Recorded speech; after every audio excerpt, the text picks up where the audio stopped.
கர்த்தருக்கு ஸ்தோத்திரம். இன்று காலை நாம் தியானிக்கிற வசனம் லூக்கா 1வது அதிகாரம் 77வது வசனத்திலிருந்து 79வது வசனம் வரை. நமது தேவனுடைய உருக்கமான இரக்கத்தினாலே அவருடைய ஜனத்துக்கு பாவ மன்னிப்பாகிய ரட்சிப்பை தெரியப்படுத்தவும் அவருக்கு முன்னாக நடந்து போவாய். அந்த காலத்திலும் மரண இருளிலும் உட்கார்ந்திருக்கிறவர்களுக்கு வெளிச்சம் தரவும் நம்முடைய கால்களை சமாதானத்தின் வழியிலே நடத்தவும் அவ்விரக்கத்தினாலே உன்னதத்திலிருந்து தோன்றிய அருணோதயம் நம்மை சந்தித்திருக்கிறது என்று நாம் வாசிக்கிறோம். இந்த வசனங்கள் தனது மகன் யோவான் ஸ்நானகனை பற்றிய சகரியாவின் தீர்க்க தரிசனமாகும். பாவ மன்னிப்பின் மூலம் ரட்சிப்பை தெரியப்படுத்துகிறார். இவர் அந்தகாரத்திலும் மரண இருளிலும் உட்கார்ந்திருக்கிறவர்களுக்கு சமாதானத்தின் வழியிலே நடத்துவார் என்று இந்த இடத்திலே சகரியா மூலமாக பரிசுத்த ஆவியினால் சொல்லப்படுகிறது தான் இந்த வசனங்கள்.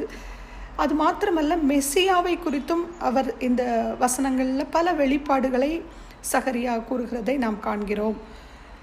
இன்னும் இந்த வசனங்களை நாம் தியானிக்கும் போது மன்னிப்பு இல்லாமல் ரட்சிப்பு நமக்கு சாத்தியமே இல்லை.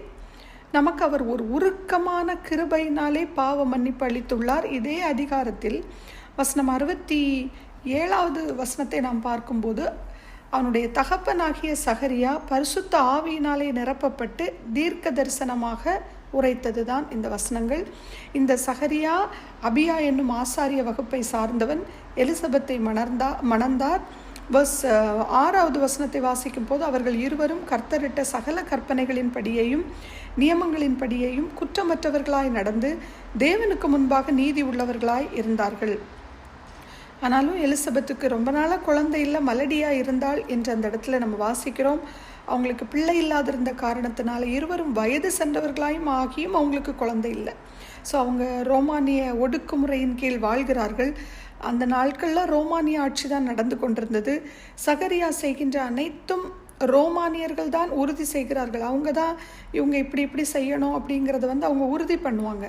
ஏனெனில் அவர் தன்னை சுற்றி நிறைய அநீதிகளை பார்க்கிறார்.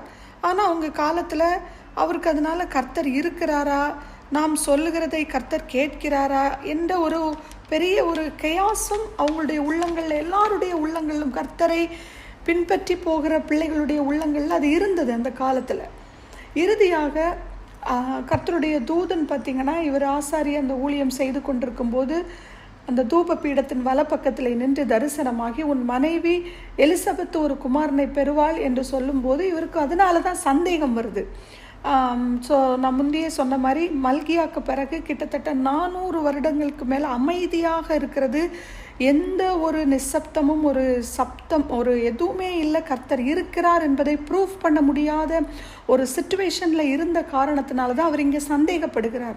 அதனால் அவர் அந்த சந்தேகப்பட்டதுனால அவர் பேச முடியாமல் ஆகிறார்.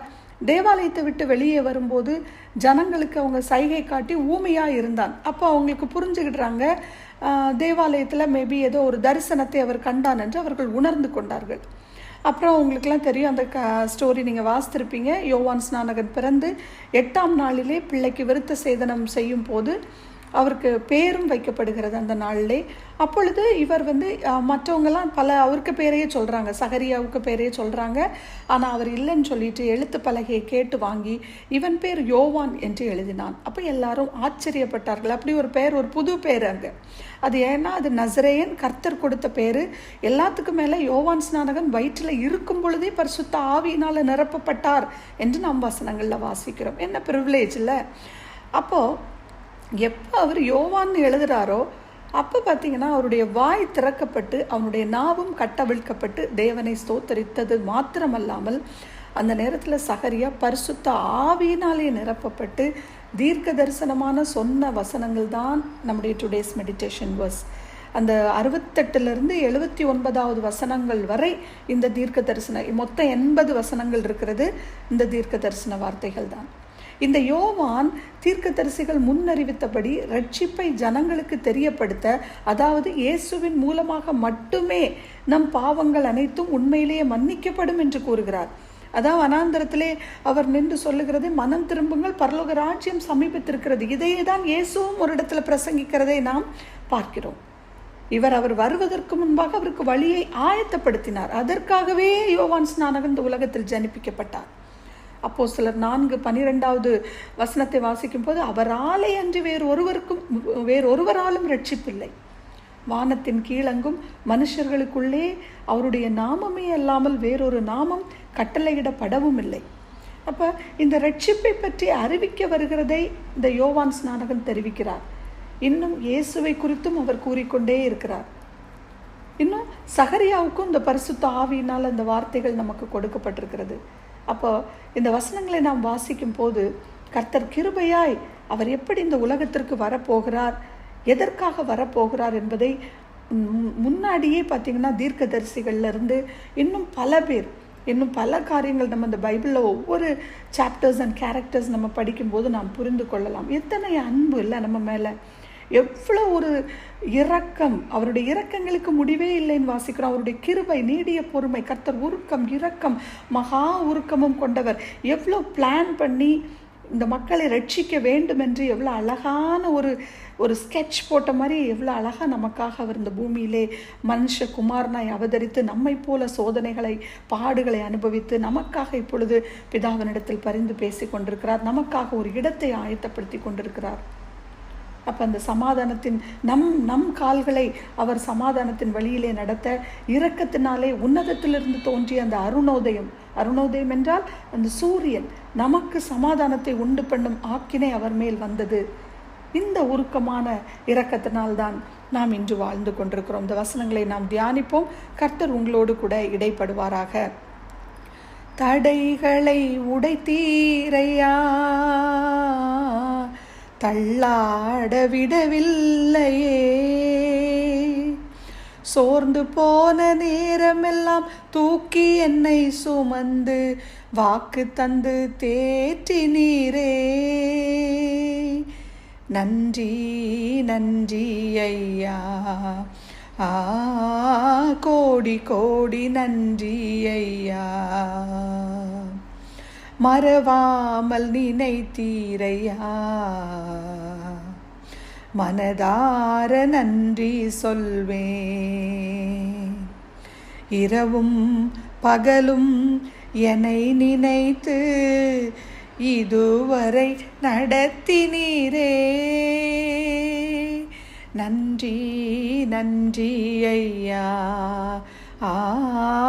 கோடி கோடி நன்றி ஐயா. நன்றி நன்றி ஐயா, கோடி கோடி நன்றி ஐயா. நாம் ஜெபிப்போம். லவ்விங் ஹெவன்லி ஃபாதர், எங்களுக்காக பூமியிலே மனுஷகுமாரனாய் அவதரித்து அந்த காருண்யத்தினால், அந்த இரக்கமான உருக்கத்தினால் எங்களுக்காக அப்பா இரத்தத்தை சிந்தி அந்த விலையேற பெற்ற இரத்தத்தினால ரட்சிப்பையும் அந்த மீட்பையும் நீங்கள் எங்களுக்கு தந்து இந்த நாளில் சுதந்திரமாய் உம்மை துதிக்கும்படி நீங்கள் கொடுத்த கிருபைக்காக உமக்கு நன்றி. சத்தியத்தை அறிய கிருபை கொடுத்ததற்காக உமக்கு ஸ்தோத்திரம். இன்னும் எங்களுடைய இறுதி மூச்சு வரை இந்த சத்தியத்தை ஆழமாய் அறிந்து கொள்ள இந்த பூமியில் நீங்கள் எதற்காக நாங்கள் பிடிக்கப்பட்டோமோ அதற்காக அப்பா நாங்கள் ஓடுவதற்கு கலப்பையில் கை வைத்து விட்டால் பின்னாடி நாங்கள் திரும்பி பார்க்காதபடி நீங்கள் கொடுத்த பர்பஸை நாங்கள் நிறைவேற்ற நீங்கள் எங்களுக்கு கிருபை தாங்க. அன்று சகரியா மூலம் பரிசுத்த ஆவியினால அப்பா நீங்கள் சொன்ன தீர்க்க தரிசனத்தின்படி அந்த காரணத்திலும் மரண இருளிலும் உட்கார்ந்திருக்கிற ஜனங்களுக்காக, உட்கார்ந்திருக்கிற எங்களுக்காக வெளிச்சம் தரக்கூடிய அப்பா ஒரு சமாதானத்தின் வழியிலே நீங்கள் நடத்தவும் அப்பா இரக்கத்தினால் பூமிக்கு அனுப்பினவும் குமாரன் இயேசு கிறிஸ்துவுக்காய் உமக்கு நன்றி ராஜா.